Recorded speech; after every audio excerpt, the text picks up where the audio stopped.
I'm skeptical about being able to afford Woolen because you have to pay Spoon in a couple years.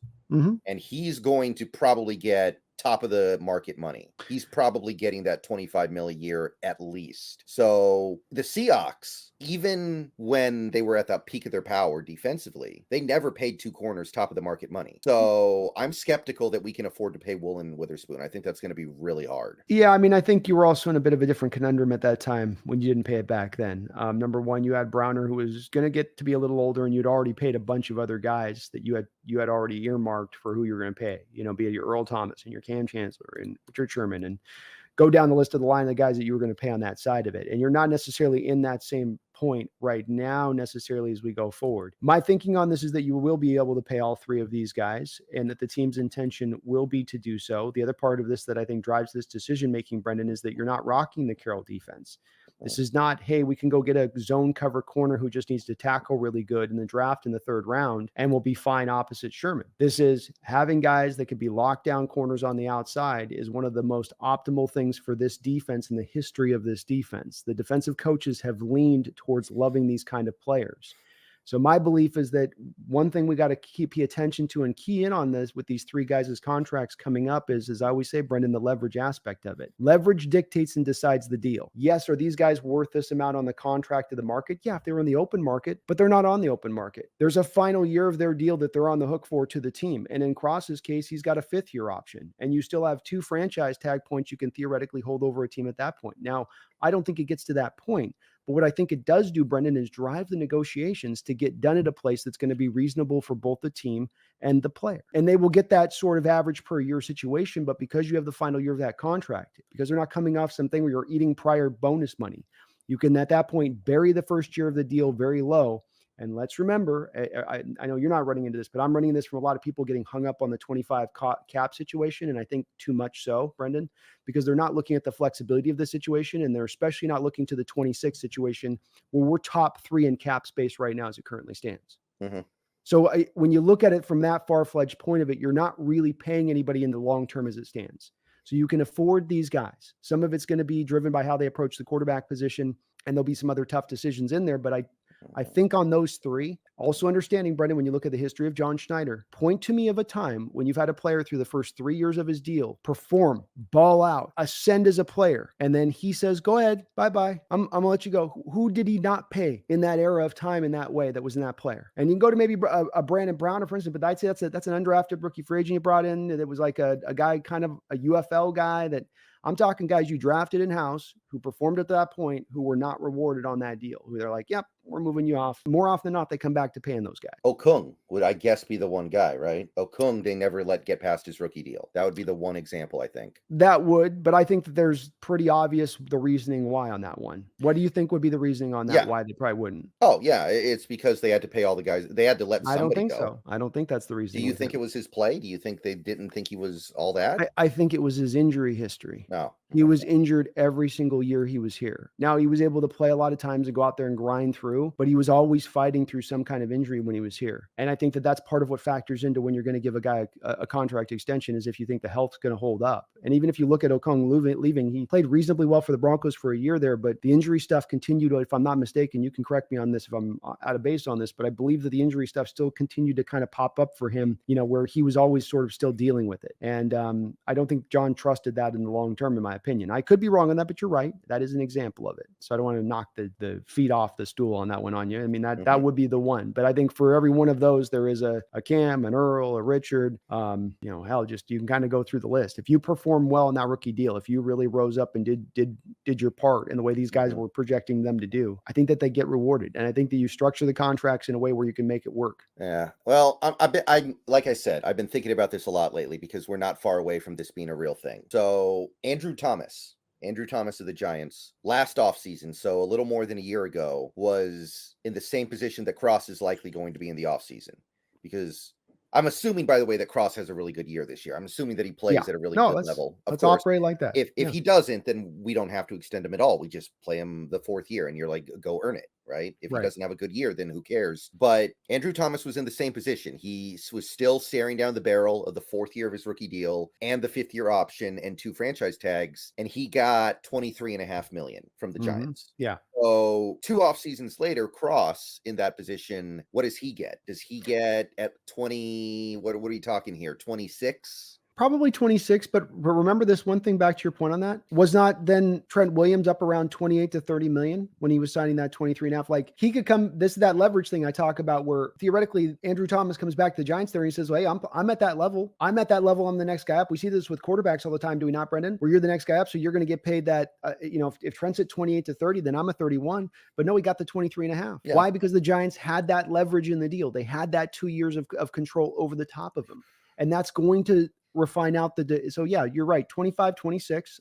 And again, it's more of a cost, but again, the cap's also higher. So from a percentage basis standpoint, is it the same to the point of the percentage of what the Giants paid to him on the cap for this year? Yeah, probably. I came out to somewhere about collectively on the first year of the cap hit for the 3 of them, you're at about like 30 to 35 million. You could lower it down into that area of things for those 3 guys on the market setting deals you're thinking about right now with Cross and applying to Woolen. If you want to apply to those 3 guys, and I believe that you can create that space. You've not jumped into this void year deal that you just did with DK is the first time that you've done that. Part of what I think they do with this DK deal is frankly to have the money that they're just kind of injecting into next year's cap to make sure they can get all these deals done. But that's where I think that you can make that happen. That's not you having to perform some insane cap economic Saints type stuff, Brendan. You don't have to go down to New Orleans to make this happen, I don't think. It can be done. The thing to consider on this is how you have these guys and structure them up in that first year of that deal to really lower down that first year and then keep even the deal as you go through. Okay. To get into 26 and 27 where we don't have any future commitment currently, really, where there's nothing that we're really on the hook for. Yeah, I don't doubt that it can be done, right? I mean, look at the Niners. They've kept everybody. So it can be done. The question is, are we going to be willing to do it? And I would like to. I like these players a lot, but at the same time, this Niners team that they've kept basically everybody on, except for, I guess, what's the defensive tackle they traded to Indy? Buckner? Yes. Yeah, Buckner. I guess Buckner's the one guy they didn't keep. Armstead. Oh, yeah, Armstead as well. But they kept so many guys. They kept, especially offensively, they kept pretty much everybody. Yeah. That's a core that has made the NFC title game 4 times and made the Super Bowl twice. So this Seahawks team is going to have to show that they're worth having everybody be kept. And I hope that probably means you need to at least have some modicum of success this year. And I think they will. I want to be clear, especially after that first game, I'm feeling pretty good about it. But I think it's going to be a little harder to justify overextending yourself for a team that either goes one and done or doesn't make the playoffs every year. So hopefully the team is able to justify doing something like that because I would certainly support it. I'd like to see success, but at the same point in time, if these 3 guys just excel where maybe some other guys aren't as much on the team, I don't want to not give them a contract extension because other parts of the team aren't holding up their end of the bargain. And I think that these guys are guys that are playing, not only are they excelling on these rookie contracts, they're playing at prime positions.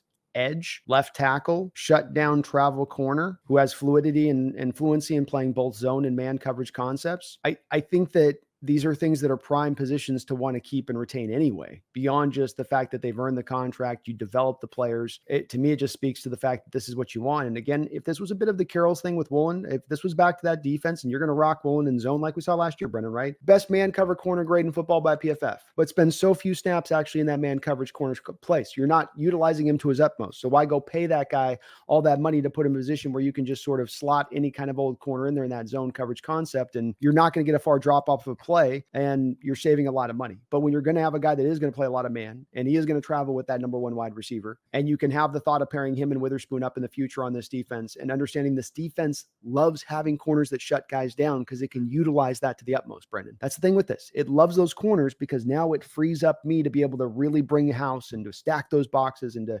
trust you in space on that receiver and know you're not going to give up the big play. And it's such a huge part of what this defense wants. And I think Macdonald, coming from that history of it, is going to be hard pressed to want either of these 2 corners to walk if they continue on their current trajectory. Yeah, I feel like Cross is the guy you have to keep no matter what if he plays well this year, of course. I feel like Cross is the take care of him as soon as possible, get him. Maybe you can even get it down to like 25 mil a year. If you can do that, get that done immediately. Slam dunk. I think Walker is the guy who clearly you can't make the extension on. He's already having injury issues. He's already missing games. He's a running back. I think that's the one that is clearly you can't do it. Mhm. And it's the other two that I'm not so sure about. I could see them having to make a tough decision where one guy gets kept and the other guy doesn't. I could definitely see that.